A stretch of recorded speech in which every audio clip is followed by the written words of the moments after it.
बाळासाहेब थोरात साहेबांनी निळवंडे धरण आणि कालव्याचं काम पूर्ण होऊन संगमनेरचा विकास व्हावा आणि पाण्याची शाश्वत उपाययोजना व्हावी म्हणून प्रयत्नांची पराकाष्ठा केली.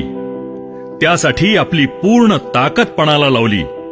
या उलट दुसरीकडे ज्यांनी निळवंडे धरणाला सुरुवातीपासूनच विरोध केलाय, किंबहुना ज्यांना निळवंडेचे कालवे होऊच नये असं वाटतंय आणि जे कायमच संगमनेरच्या विकासात अडथळा आणतायत, ते सध्या निळवंडे धरणाचे श्रेय घेण्याचा केविलवाणा प्रयत्न करतायत.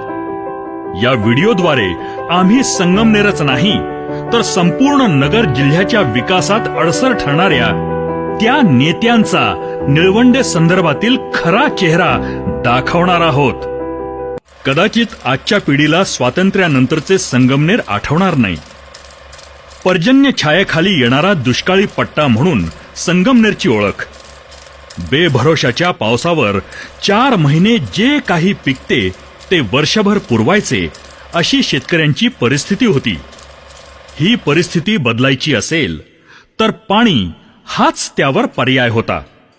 लोकसंख्या ही दिवसेंदिवस वाढत होती.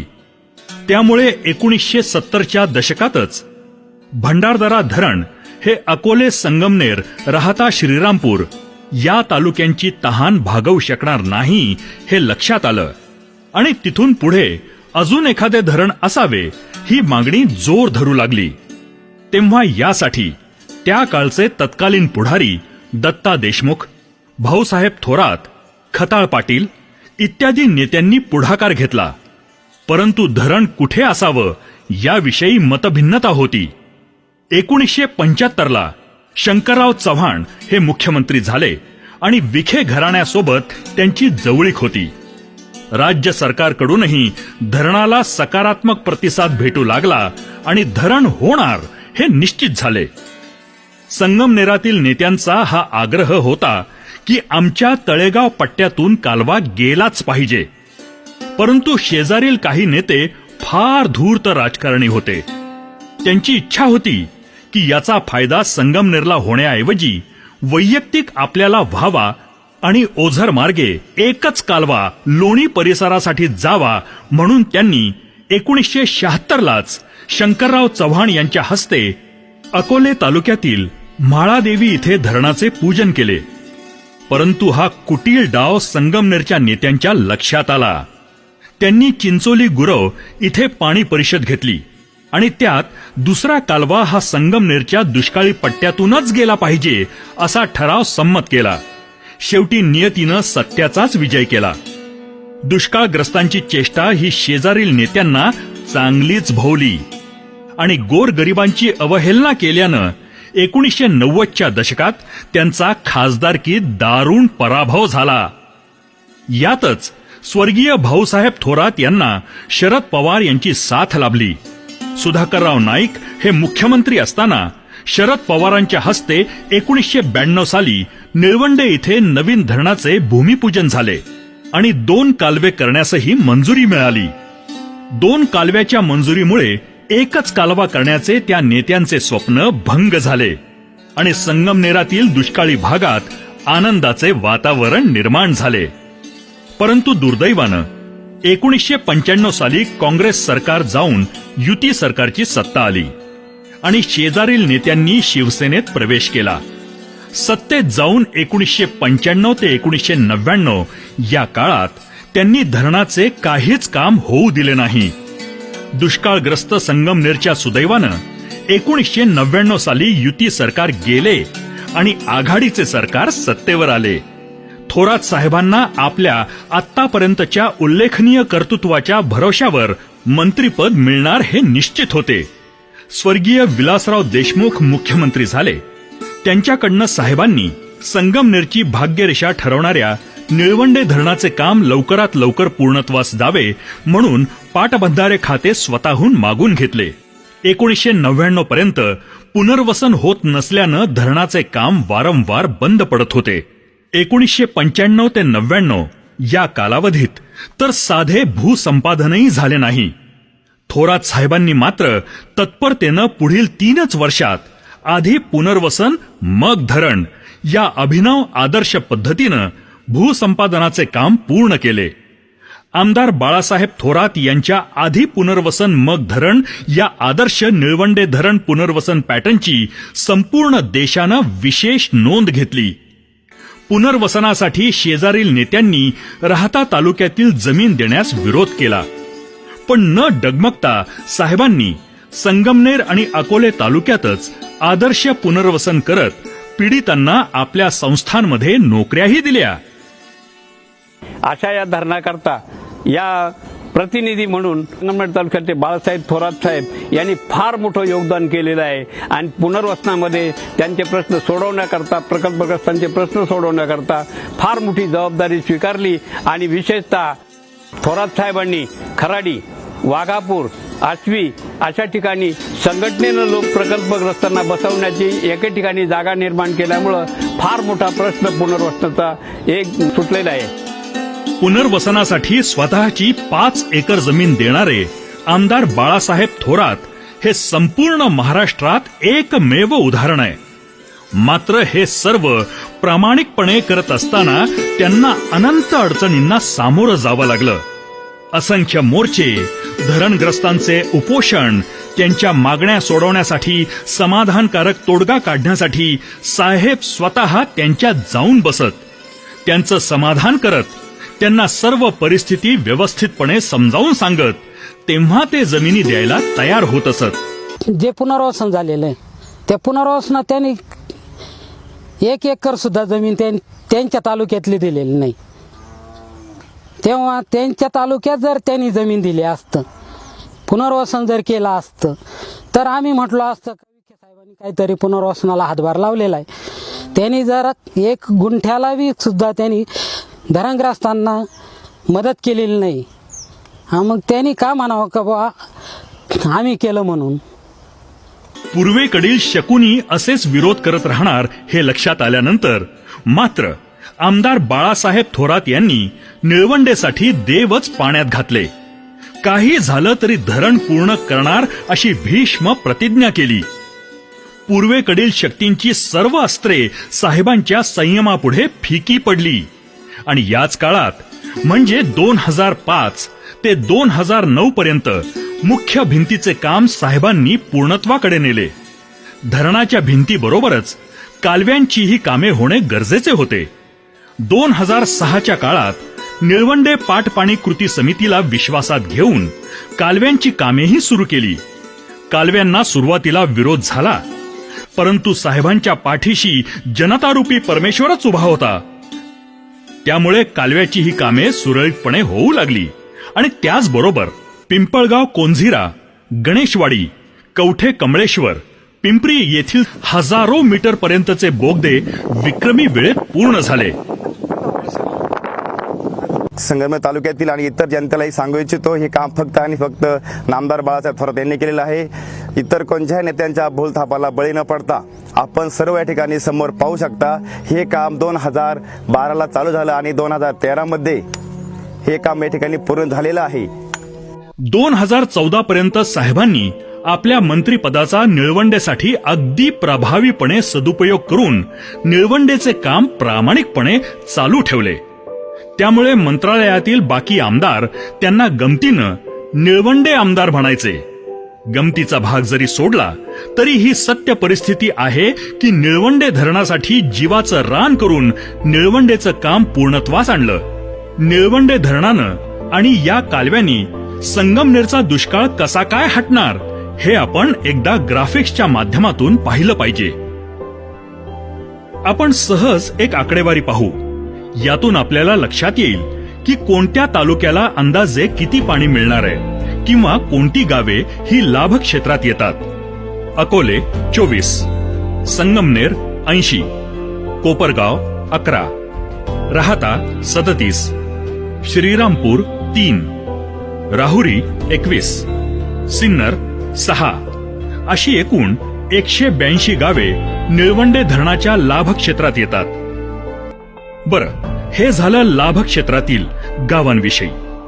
परंतु संगमनेर तालुक्यात लाभ क्षेत्राव्यतिरिक्तही साधारण बरीचशी गावे आणि वाड्या आहेत ज्यांना दुष्काळ हा 5वीलाच पुजलेला आहे. भौगोलिक कारणांमुळे कालवे हे नेहमी डोंगराच्या पायथ्यातूनच जातात आणि त्यामुळे उंच माथ्यावरती असलेली गावे पाण्यापासून वंचित राहतात। या भागातील शेतकऱ्यांसाठी काहीतरी केलं पाहिजे या विचारातून साहेबांनी सहकार महर्षी भाऊसाहेब संतुजी थोरात सहकारी साखर कारखान्याच्या माध्यमातून लिफ्ट इरिगेशन ही योजनाही तयार केली आहे।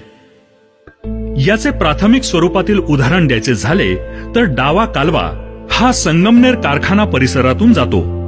कारखाना लगतच कऱ्हे इथे डोंगर असल्यानं त्या गावांना पाणी नेण्यासाठी कालव्या शेजारी कारखान्याच्या जागेत तळ्यासाठी काही जागा राखीव ठेवली आहे। पाणी त्या तळ्यात सोडून पाईपलाईनद्वारे हे पाणी उचलून कऱ्हे, पळसखेडे, निमोन, पिंपळे इत्यादी ठिकाणी नेण्यात येणार आहे। तेथील प्रत्येक गावात स्टोरेज टँकची व्यवस्था करून त्यातून सर्व शेतकऱ्यांना पाण्याचे समान वाटप करण्यात येणार आहे आणि सूक्ष्म सिंचन नियोजनाद्वारे हे पाणी तेथील शेतजमिनीत पोहोचवण्यात येणार आहे। याच प्रकारचा आराखडा सायखिंडी सोनोशी, करुले, पारेगाव, नान्नज, सोनेवाडी, काकडवाडी, तळेगाव, तिगाव, वडझरी आणि त्या शेजारील तालुक्यातील सर्वच गावांसाठी बनवलेला असून वेगवेगळ्या लिफ्टिंग पॉइंटद्वारे हे पाणी उचलले जाणार आहे। त्यासाठी लागणारे सर्वे रिपोर्ट हे शासन दरबारीही सादर केलेले आहेत। त्याचप्रमाणे उजव्या कालव्यातही नांदुरी, पेमगिरी, शिरापूर, मिर्जापूर, चंदनापुरी, अंभोरे, कोळवाडे, डिग्रस, मालुंजे इत्यादी गावांसाठीही योजना राबवण्यात येणार आहे। 2014ची निवडणूक जवळ येऊ लागली। आम्हाला मतदान द्या, आम्ही एकाच वर्षात पाणी देतो असे युतीचे नेते सांगू लागले। जनतेनं त्यांना भरघोस मतदान केलं, पण प्रत्यक्षात झालं मात्र उलटच। 1200 कोटींचा निधी लागणार होता, त्यासाठी AIBP नावाची जी योजना होती सरकारनं तिचं नाव बदलून प्रधानमंत्री कृषी संजीवनी योजना असं केलं। परंतु या योजनेत काही निळवंडे प्रकल्पाचा समावेश झाला नाही। पुन्हा राज्य सरकारनं नवा प्रस्ताव पाठवून आता बळीराजा योजनेतून पैसे मंजूर करू असे सांगितले, परंतु यात एकही रुपया या धरणासाठी मंजूर झाला नाही। बघता बघता 4 वर्षे गेली। मुख्यमंत्रीही खोटे सांगतात की 1200 कोटी मंजूर झालेत, पण खुद्द गडकरींनीच आपल्या भाषणात सांगितलंय की या धरणाचा केंद्राकडे कोणताही प्रस्ताव महाराष्ट्र शासनानं पाठवलेला नाही। मग याचा अर्थ असा समजायचा का की हे सरकार फक्त वेळ काढूपणा करतंय? सरकारच्या या फसव्या धोरणाविरोधात थोरात साहेबांनी निळवंडे पाट पाणी कृती समितीला बरोबर घेऊन वेळोवेळी आंदोलनं केली आणि सातत्यानं पाठपुरावा करून सरकारला विचार करायला भाग पाडलं। बघता बघता 2019 लोकसभा निवडणूक देखील आली। निवडणुकीच्या तोंडावर घाईघाईत 80 कोटींची तरतूद केली गेली आणि आता कालवे होणारच असा गाजावाजा सर्वत्र सुरू केला। अकोले तालुक्यातील निळवंडे धरणाशेजारी मोठी मशिनरी येऊ लागली आहे। बुलडोझर, JCB, पोलीस फाटा इतक्या आवेशात आले की आता कालवा केल्याशिवाय माघारी जाणारच नाही असं वाटू लागलं। उभ्या पिकांमध्ये बुलडोझर घुसवायला सुरुवात झाली। तेथील पिके ही शेतकऱ्यांना काढू दिली नाहीत, पण प्रत्यक्षात काय झालं हे तुमच्या समोर आहे। आज तर आम्हाला पिकं सुद्धा काढून आमच्या जनावरांना चारा सुद्धा नाहीये। आम्ही इकडून इकडून वन करून चारा आणून घालतो जनावरांना। आम्ही काय करायचं शेतकऱ्यांनी? पाईपलाईन तोडल्या, प्यायला पाणी नाही आम्हाला, आम्ही काय करायचं मग? आणि काम 2 दिवस काम केलं लगेच बंद करून टाकलं। मग त्यांनी काम करायचं होतं, मग त्यांनी पूर्ण करायचं ना, त्यांना कामच करायचं होतं ना, पूर्ण करून घ्यायचं। 3 दिवसासाठी पोलीस फोर्स, कॅनॉलच्या कामासाठी मशिनरी ह्या निळवंडे धरणावर पाठवण्यात आल्या, परंतु या 3 दिवसात ज्या शेतकऱ्यांनी त्या शेतीमध्ये पिकं उभं केलेली होती, ज्याप्रमाणे पुण्यात मोगलांनी गाढवांचा नांगर फिरवला, त्याप्रमाणे या तुघलकी सरकारने या शेतकऱ्यांच्या पिकांवरती बुलडोझर चालवलेला आहे. त्या शेतकऱ्यांनी 2-3 दिवसाची मुदत मागितली, आम्ही ते पिकं काढून घेतो आणि मग तुम्ही कॅनल करा. हे याला कुठेही या सरकारने दाद दिली नाही. 3च दिवस काम चालू ठेवलं, सर्व पिकाची नाश केला आणि पुन्हा काम बंद ठेवलंय. फक्त मतासाठी आम्ही कॅनलचं काम चालू केलं. इलेक्शन संपलं आणि परत कॅनलचं नाव आजपर्यंत निघालेलं नाही. असे हे फसवे सरकार धड कालव्यांचे कामही केले नाही आणि उभ्या पिकातही बुलडोझर फिरवला. लोकसभेचे इलेक्शन झाले त्यानंतर आतापर्यंत इथे कोणीही नवीन काम करण्यासाठी गेले नाही. आता मी ज्या कॅनॉलवर उभा आहे त्या कॅनॉलकडे जर बघितलं तर 2014च्या अगोदर जी परिस्थिती होती त्यानंतर या सरकारनं इथं कोणत्याही प्रकारचं काम केलं गेलं नाही. तसं पाहिलं तर या 5 वर्षामध्ये जे आता बाबळी उगलेले आहे, आता तुम्ही बघू शकता का या बाबळींची परिस्थिती काय आहे. सरकारला आता उलट जे काय पैसे येतील उलट ते पैसे ही साफसफाई करायला जाईल असं मला वाटतंय. या सरकारनं टोटल लोकांची अशी भ्रमनिराशा तयार केलेली आहे. आणि एक शेतकरी म्हणून एक पोटतिडकीनं सांगतो का या सरकारने लोकांना फक्त फसवे आणि काही खोटी आश्वासनं देऊन सरकारमध्ये आले. आता शेजारील नेते पुन्हा युती सरकारमध्ये गेलेत. निळवंडे धरणाच्या स्थापनेपासूनच त्यांनी कालव्यांना विरोध केलाय. त्यांच्या तालुक्यात जिथे खरंच कालव्यांचं काम बाकी आहे तिथे त्यांनी स्वतःची शाळा बांधून ठेवली आहे आणि कालवे तिथून जाऊ नये ही विनंती सरकारकडे केली आहे. शाळेची इमारत या कॅनॉलच्या साईटमध्ये घातली, त्याही वेळेला आम्ही विरोध केला होता की ही इमारत कॅनॉलमध्ये येते, तुम्ही करू नका. त्यावेळेला आपले मंत्री महोदय म्हटले की कॅनॉलच होत नाही तर मग तुम्ही कशाला अडथळे आणता, आणि जाणीवपूर्वक ही 5-6 कोटीची इमारत या कॅनॉलमध्ये घातलेली आहे. याचा अर्थ असा होतोय की त्यांना स्वतःच्या स्वार्थासाठी राहता तालुक्यातील दुष्काळग्रस्त भागालाही पाणी जाऊ द्यायचं नाहीये.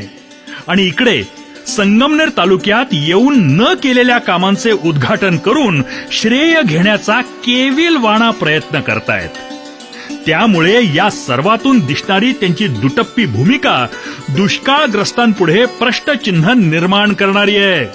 आपण जर इतिहासात डोकावून पाहिलं तर असं दिसतं की 1976 ते 1992 हा 16 वर्षांचा कालावधी फक्त पूर्वेकडील नेत्यांच्या एका कालव्याच्या मागणीमुळे व्यर्थ गेला.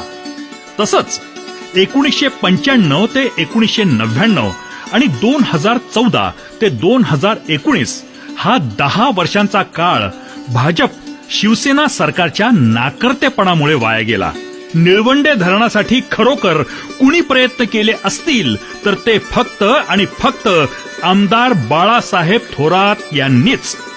कारण धरणाचे आणि कालव्यांचे आतापर्यंत झालेले काम हे 1999 ते 2014 या साहेबांच्या मंत्रिपदाच्या काळातच झालेत. संगमनेरची भाग्यरेषा ठरणारे हे निळवंडे धरण पूर्णत्वास आणणारे भगीरथ म्हणजे बाळासाहेब थोरात.